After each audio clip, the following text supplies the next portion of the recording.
हाँ जी, question number 25 देखिए। Question number 25 में क्या दे रखा है, f of x is equal to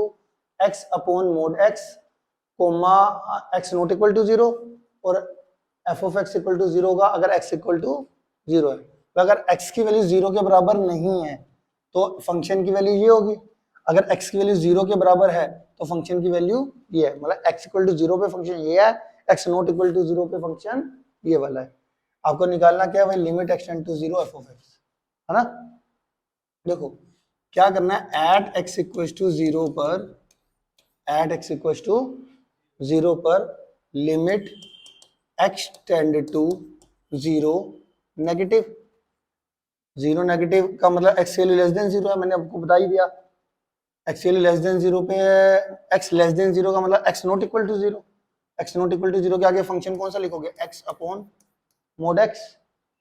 फिर आप क्या करते हो, x को 0 माइनस एस से रिप्लेस कर देते हो, x को किससे रिप्लेस कर देते हो, 0 माइनस एस से, इट मींस माइनस एच से। तो x को आप किससे रिप्लेस कर दोगे, माइनस एच, यहाँ पे माइनस एच का mod limit h tend to 0,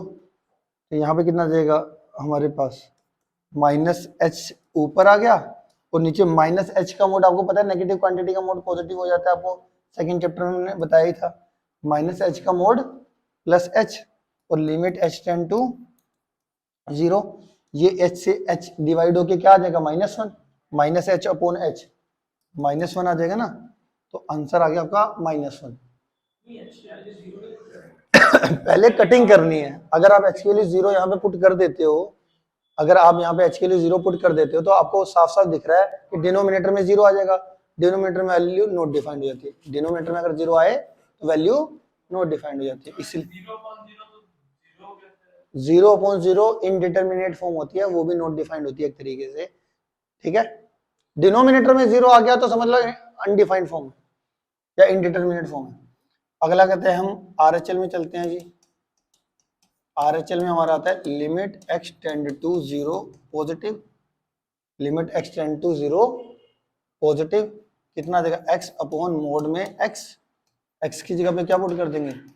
0 plus H मतलब एच, ठीक है। यहाँ पर आरएचएल है ना, अब देखो limit x tend to 0 positive का मतलब भी क्या होता है, 0 पॉजिटिव मतलब एक्स की वैल्यू ग्रेटर देन 0 से, वो